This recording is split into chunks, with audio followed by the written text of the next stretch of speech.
오늘은 창세기 40장 말씀을 통해서 하나님의 말씀을 함께 나누도록 하겠습니다. 요셉의 일생을 조금 살펴보면 요셉의 일생은 꼬일 대로 꼬인 인생이었습니다. 요셉은 아버지의 사랑을 독차지했으나 형들의 미움을 받았었던 사람들이었습니다. 그래서 요셉은 형들에 의해서 이집트에 팔려가게 되는 인생을 살았습니다. 요셉은 이집트에서 노예살이를 했습니다. 뿐만 아니라 억울한 누명을 쓰고 감옥살이까지 하게 되었습니다. 요셉의 인생을 조금 살펴보면 너무나 쓰디쓴 시간들을 지금 보내고 있습니다. 그러나 성경은 노예살이를 하고 또한 감옥살이를 하고 있는 요셉에게 어떤 인생이라 말하고 있습니까? 형통한 자다, 형통한 인생이다 라고 성경은 기록되어 있습니다. 여러분, 성경에 보면 요셉은 감옥에 있고 노예살이를 해도 요셉은 형통한 사람이다. 그 이유가 무엇이었습니까? 하나님이 그와 함께 하시기 때문이었습니다. 바꿔 말하면 성경은 그 사람의 배경이 어떠한지, 그가 어떠한 환경 속에 살아가고 있는지가 중요한 것이 아니었습니다.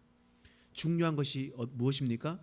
그가 어디에 있든지 무엇을 하든지 하나님과 함께 동행하는가, 그가 하나님과 함께 하느냐가 중요하는 것입니다. 그렇습니다. 인생에서 가장 중요한 것은 내가 어느 자리를 지나가고 있는가, 내가 지금 나의 배경과 나의 환경이 어디에 가느냐가 중요한 것이 아닙니다. 감옥에서도 노예 자리에서도 하나님과 동행하는 삶이 너무나 중요합니다. 오늘 본문 말씀은 그 감옥살이하고 있었던 요셉에게 일어났었던 일이었습니다. 본문은 요셉이 감옥에서 만난 두 사람의 이야기를 들려주고 있습니다. 요셉이 억울하게 감옥에 들어왔습니다. 근데 그 감옥은 정말 악하고 험악한 사람들을 가두는 그러한 감옥이 아니었습니다. 그 감옥은 보디발의 집에 있었던, 가정에 있었던 감옥이었습니다. 왜냐하면 보디발은 이집트 바로의 친위 대장이었거든요. 그렇기 때문에 친위 대장 집에는 정치범을 다루는 감옥이 있었습니다. 때문에 보디발의 집에는 왕에게, 그리고 또한 그 자리에서 신하들이 세력을 잃고 지위를 잃어버린 사람들이 오거나 아니면 잠깐 감옥에 머물러야 하는 사람들만 왔습니다. 소위 말해서 감옥 중에서도 VIP들만 있게 되는 그러한 감옥이 바로 보디발의 집의 감옥이었다는 말이에요. 근데 요셉은 그 보디발의 감옥에서 두 사람을 만나요. 아주 왕의 측근 중에 측근이었습니다. 한 명은 술 맡은 관원장이었고 한 명은 떡 맡은 관원장이었습니다. 그들은 왕의 음식을 책임지고 있었던 사람들이었습니다. 때문에 그들은 측근 중에 측근이었고 권력이 있는 사람들이었습니다. 왜 그들이 측근 중에 측근이냐? 그 왕의 음식을 맡은 사람들은 누군가가 왕을 죽이기 위해서 맹독을 타거나 아니면 서서히 왕을 죽이기 위해서 조금씩 독을 타서 죽이기 때문에 음식을 책임지는 사람은 왕의 측근 중에 측근이었습니다. 그런데 이 두 사람이 어떠한 잘못 때문에 들어온지 모르겠지만 그가 들어온 지 오래되었다라고 성경은 기록하고 있습니다. 근데 그들이 동시에 꿈을 꾸었거든요. 꿈을 꾸면서 낯빛이 어두워지게 되었습니다. 근데 그 꿈을 누가 해석해 주었습니까? 요셉이 해석해 주었습니다. 결론적으로 요셉은 그 꿈을 해석해 주었고 엄청난 일을 해 주었습니다. 또한 요셉이 해몽해 준 그대로 떡 맡은 자는 죽게 되었고 술 맡은 자는 살아나게 되었다라는 거예요. 그런데 요셉은 하나님과 동행하는 자였잖아요. 하나님과 동행하는 자는 사람들에게 어떠한 태도를 보이는지 오늘 본문의 말씀을 통해서 분명하게 이야기를 하고 있습니다. 여러분 함께 읽어보겠습니다. 8절 말씀입니다. 함께 읽어보겠습니다. 시작. 그들이 그에게 이르되 우리가 꿈을 꾸었으나 이를 해석할 자가 없도다. 요셉이 그들에게 이르되 해석은 하나님께 있지 아니하니이까 청하건대 내게 이르소서. 지금 요셉이 뭐라고 얘기합니까? 해석은 하나님께 있지 않습니까? 라고 이야기했습니다. 요셉은요 스스로 내가 해결해 줄게요, 내가 기도해 줄게요, 내가 낫게 해 줄게요, 내가 그것을 해결해 줄게요가 하는 것이 아니라 나에게 말씀해 주십시오. 나와 함께 하시는 하나님께서 해 주실 것입니다 라고 이야기하는 거예요. 여러분, 그렇다면 하나님과 동행하는 사람은 어떤 사람입니까? 자신의 힘, 자신의 능력을 드러내는 사람입니까? 아니죠. 하나님께 영광을 돌리는 사람입니다. 하나님과 동행하는 사람은 자신을 낮추는 사람이에요. 내가 하는 것이 아니라 하나님께서 하실 수 있습니다 라고 고백하는 사람이 바로 하나님과 동행하는 사람입니다. 요셉은 바로 그런 모습으로 하나님 앞에 나아갔고 살아갔습니다. 그런데요, 오늘 본문의 말씀에 보면 요셉이 그러한 동행하는 사람임에도 불구하고 그가 실수하는 장면이 나옵니다. 그 실수하는 장면이 무엇이겠습니까? 여러분, 14절 말씀에 보면 이렇게 기록되어 있거든요. 함께 읽어보겠습니다. 시작.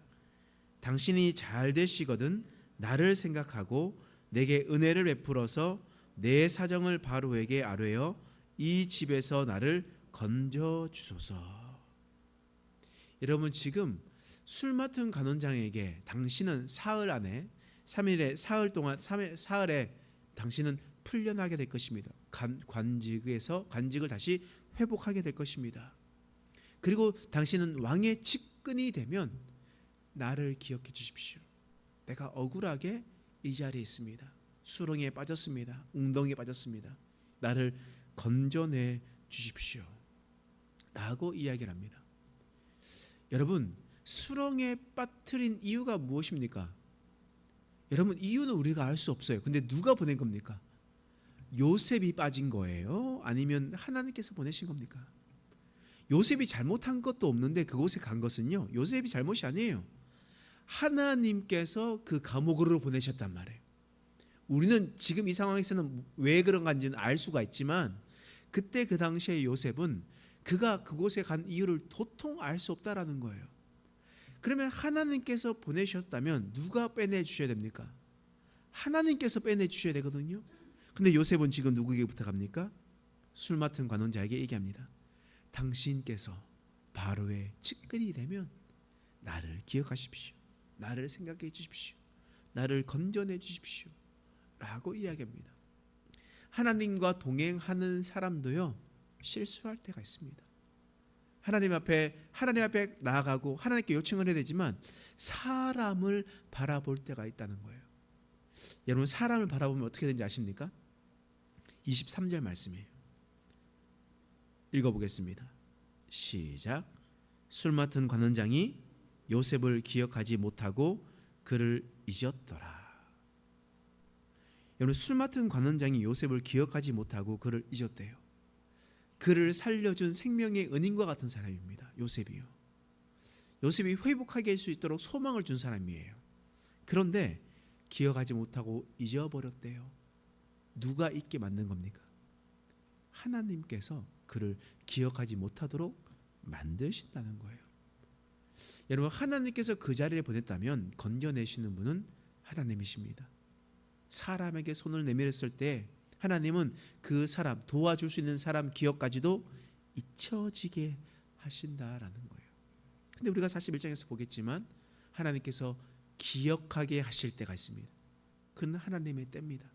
하나님께서 해 주시는 거예요.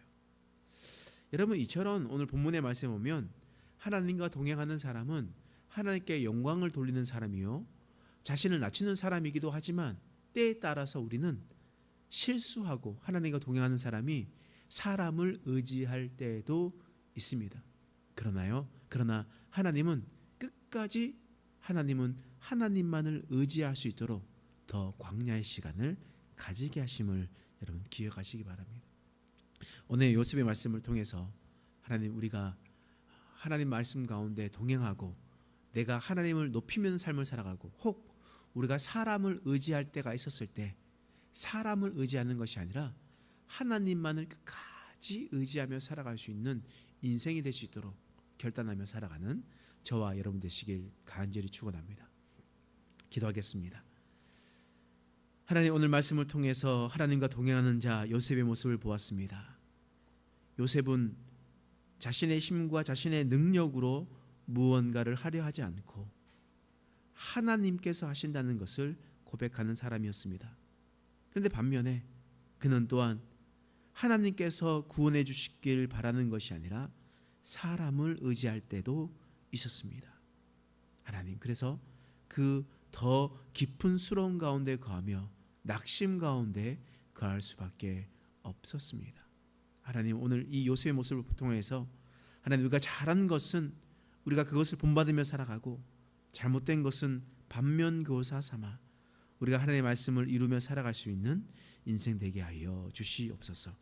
감사드리며 예수님의 이름으로 간절히 기도드립니다. 아멘.